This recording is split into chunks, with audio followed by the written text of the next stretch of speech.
So, even though it has been the weekend and not much transfer stuff has happened because it doesn't tend to over the weekends, because as much as we get a little bit annoyed, members of staff at football clubs have to have the occasional day off as well. There has been a little bit of news on the transfer front. We've gotten sort of hints on a couple of players that Leeds United have a little bit of interest in, specifically two, being James Justin and El Khannouss. So I'm going to have a little bit of a dive into those in this video. And yeah, hope you enjoy. But beforehand, if you haven't yet, I'd massively appreciate if you could subscribe to the channel. It's just the button down there.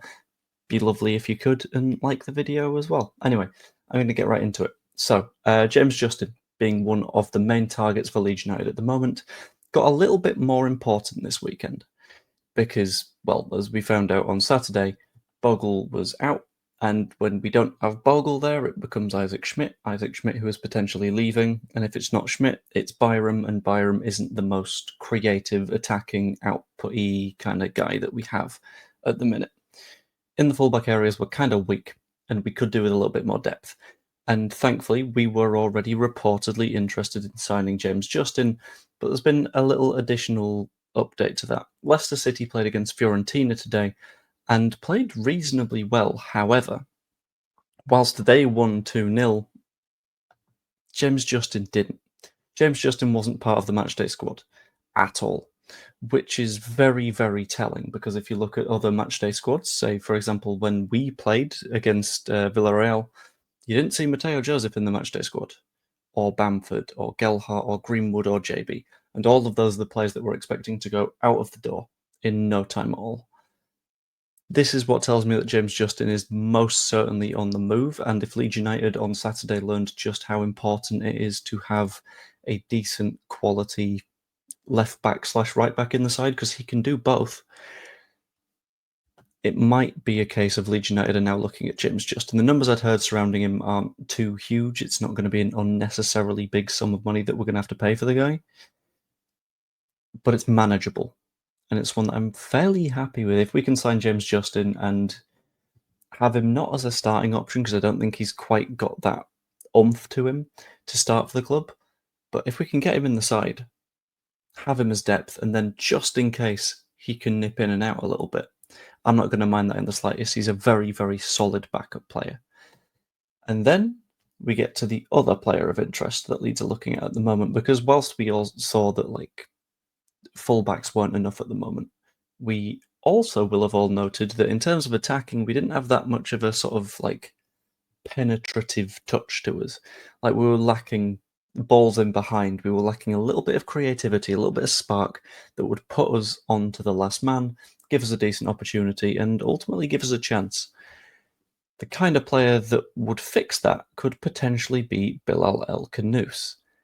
However, he is also at Leicester, and we got another hint around him, that specifically being that Leicester played him in their match today, which for me is telling that Leicester don't want to lose the guy, which is fair enough, completely whatever.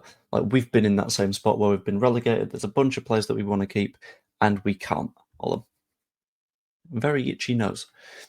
But we can't because of the reality of the situation, because the Premier League is a higher tier, or Leipzig is a better level of club. What this effectively tells me is that Leicester are planning for a season where they have Bilal El Khannouss, but are aware of the fact that they will potentially lose the guy. Like, they can have as many intentions as they want of keeping him, but the reality of the situation is he's got a release clause. £24.5 million. Leeds United are reportedly interested in paying up that release clause, which means that Leicester, they don't have an opinion in this. Well, they have an opinion.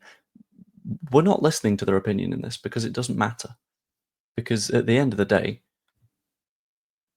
if that contract is broken by us paying the release clause, all we need to do is agree personal terms with the guy.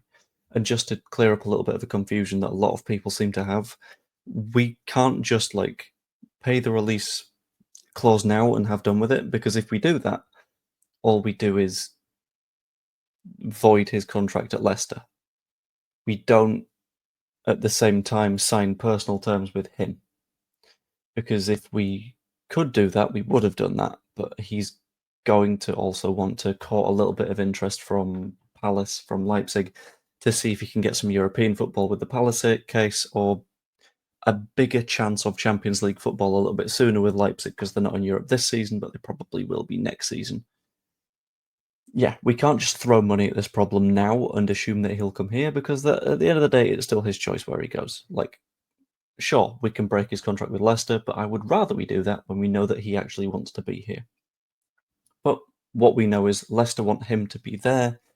It doesn't seem like he wants to be there because his agents released the story about Leeds having interest, about Palace interest, about Leipzig interest.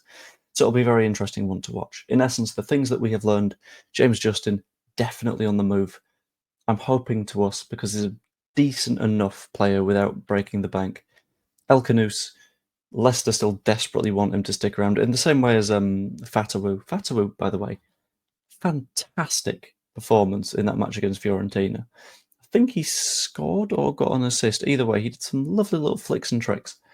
But I feel like he's going to be a harder one to get out of Leicester, to be honest with you. I'm not sure he does have a release clause, so it's a little bit of a shame. What if we just take all three of them? Maybe that'd do quite well. I don't know. But yeah, to sum up, they don't want Justin. We want Justin. It feels like something might happen in the coming days in terms of that. They want El Khannouss, but they can't keep El Khannouss. We and two other clubs want him. So it's going to be quite interesting to watch. In terms of other moves that we need to do, we know we need a winger. We know we need a number 9. Daniel Farke specifically said in all positions in that front line, we need to do a little bit better. Otherwise, we're not going to be Premier League ready. And he also set a pretty firm deadline of this can't be something that we fix in January. This is something that we need to do before the first international break, which is roughly at the same time as the window closes. So we know what Daniel Farke wants, and we know that if it gets done, the 49ers have done all they can. If it doesn't get done, then we're in a weird position where, like, if things go wrong, you can't hugely blame Farke because he said what he wants, and it's all achievable stuff. And if he can't perform with the squad without the additions, then it becomes a bit of a question of like, well, who's to blame here? But hopefully it doesn't come to that because I imagine we will do all of the recruitment we need.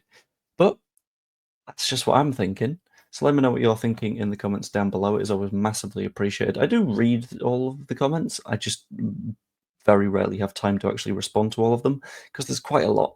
I'm trying to do quite a lot of content-y stuff at the moment because you might as well because it's fun and I enjoy doing this. So pop a like on the stream and subscribe to help me to keep doing this. That'd be nice as well. Anyway, hope you all enjoyed. Also become a channel member. You get some videos early. It's quite nice. And I did a YouTube short earlier, so if you could watch that all the way through 1 or 2 times, that'd be spectacular for the algorithmic shit. Anyway, yeah. Sorry. Heads everywhere. Just watch SummerSlam. Very, very good event. But I'm not going to spoil anything. Hope you all enjoyed. We'll see you later. Doodle.